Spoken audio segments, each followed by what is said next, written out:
हर हर महादेव। वैसे तो हर दिन ही भगवान शिव की पूजा के लिए उत्तम होता है, किंतु प्रदोष काल और प्रदोष के दिन भगवान शिव और माता पार्वती की पूजा करने का फल कई गुना बढ़ जाता है। हर माह 2 बार प्रदोष व्रत पड़ता है।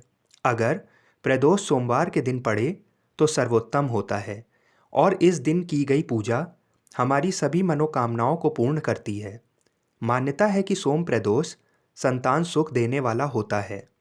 हर महीने प्रदोष व्रत शुक्ल पक्ष और कृष्ण पक्ष में पड़ता है। फाल्गुन माह के कृष्ण पक्ष की त्रयोदशी को सोम प्रदोष है। आइए जानते हैं सोम प्रदोष व्रत की तिथि और शुभ मुहूर्त के बारे में। इस वीडियो में हम जानेंगे त्रयोदशी तिथि कब से कब तक है, पूजा करने के लिए प्रदोष काल कब से कब तक रहेगा और इस दिन सूर्योदय और सूर्यास्त कितने बजे होगा, और इसके बाद सोम प्रदोष व्रत की कथा सुनेंगे। फाल्गुन माह के कृष्ण पक्ष की त्रयोदशी तिथि 28 फरवरी को प्रातः 5:42 से शुरू होकर रात को 3:17 तक रहेगी। इस दिन सूर्योदय 6:22 पर होगा और सूर्यास्त शाम 6 बजे होगा। इस दिन प्रदोष काल शाम 6:20 से रात 8:50 तक रहेगा। इस दिन व्रत की शुरुआत सुबह सूर्य देव को जल अर्पण करके करनी चाहिए और फिर हमें व्रत का संकल्प करना चाहिए। भगवान शिव बहुत ही सरलता से हमारे द्वारा की हुई थोड़ी सी ही पूजा से प्रसन्न हो जाते हैं।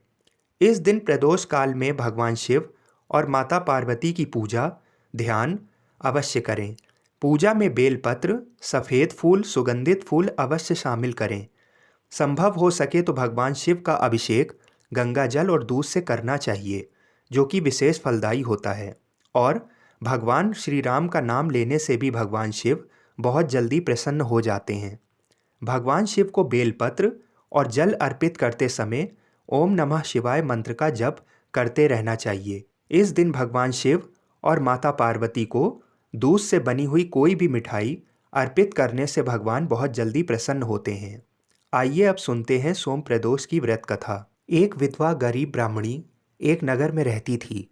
वह प्रत्येक दिन भिक्षा मांगकर अपना और बेटे का पेट पालती थी। उसके पति का स्वर्गवास काफ़ी समय पूर्व हो गया था। सुबह होते ही वह अपने बेटे के साथ भिक्षा मांगने नगर में निकल जाती थी। एक दिन वह भिक्षा मांगकर घर जा रही थी, तभी रास्ते में एक लड़का घायल अवस्था में दिखा। वह उसे अपने घर लेकर आई। पता चला कि वह विदर्भ का राजकुमार है। उसने बताया कि उसके राज्य पर शत्रुओं का हमला हुआ था, जिससे वह घायल हो गया और पिता बंदी बना लिए गए। वह राजकुमार अब ब्राह्मणी के घर में ही रहने लगा।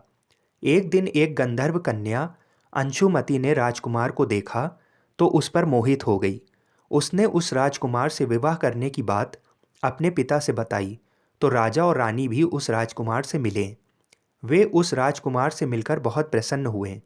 एक दिन भगवान शिव ने राजा को स्वप्न में दर्शन दिए, जिसमें भोलेनाथ ने राजा को अपनी बेटी का विवाह राजकुमार से करने का आदेश दिया। शिव आज्ञा अनुसार राजा ने बेटी अंशुमति का विवाह राजकुमार से कर दिया। वह विधवा ब्राह्मणी प्रदोष व्रत करती थी।